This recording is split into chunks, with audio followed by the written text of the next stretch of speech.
দেখেন দুনিয়াতে আসছি উলঙ্গ, এই কথাটা নিয়ে হুজুরে একটি লাশ সামনে রেখে কি বলতেছে, সবাই ভিডিওটি দেখেন। দুনিয়াতে উলঙ্গ আইসি এই সাদা কাপড়টার জন্য, এই সাদা কাপড়টার জন্য আইসি দুনিয়াতে। পুরুষ মানুষ ঢাকার দরকার নাই, সাদা কাফন দেখলে অন্তরের মধ্যে কি আসে? একটু ভয়। আর সেটা মনে রাখবেন, পুরুষের ঢাকার দরকার নাই, মহিলাদেরকে এইভাবে উপর দিয়ে ঢেকে দিতে হয়। মরণের হরে জীবিত থাকতে দরকার নাই। কি কন?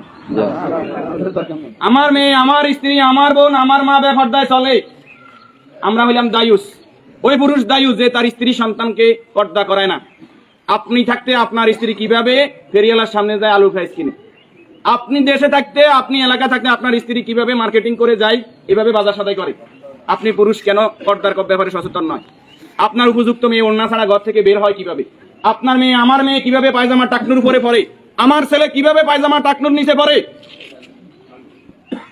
আমার টাকা দিয়ে আমার ছেলে সিগারেট খায়, আমার টাকা দিয়ে আমার টাকার এমবি খরচ করে আমার ছেলে মেয়ে ঘরের মধ্যে গান বাজনা করে।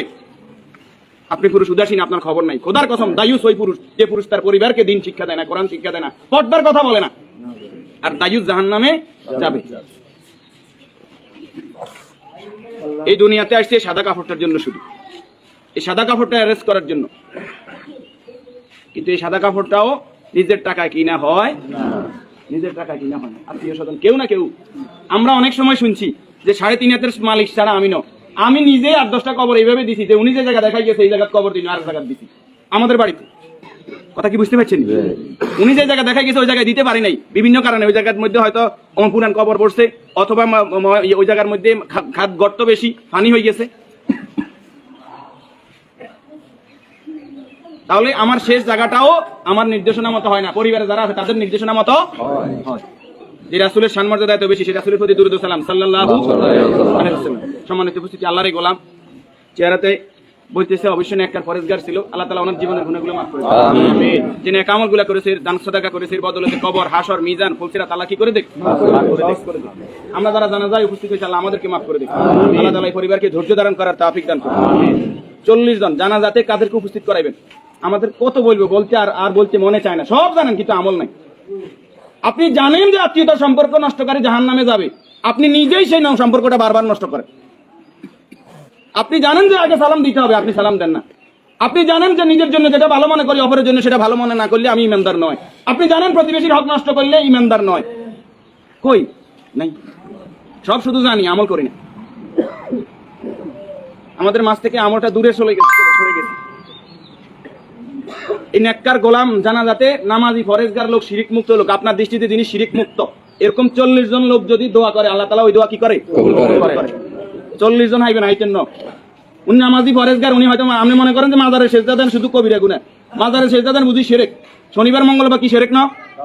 শনিবার মঙ্গলবার হিসাব করা শিরক নয়? শিরক, এটাও শিরক। এই যে জাদু টোনা করা, এটা কি শিরক নয়?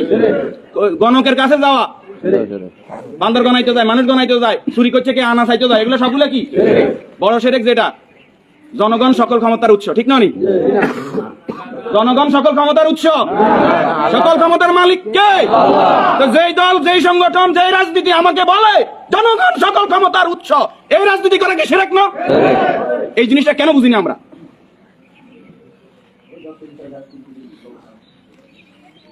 আপনি মুখে বললেন জনগণ সকল ক্ষমতার উৎস, অন্তরে আপনি বলবেন যে হ্যাঁ আল্লাহ সকল ক্ষমতার উৎস, এটা তো আল্লাহ মানে না।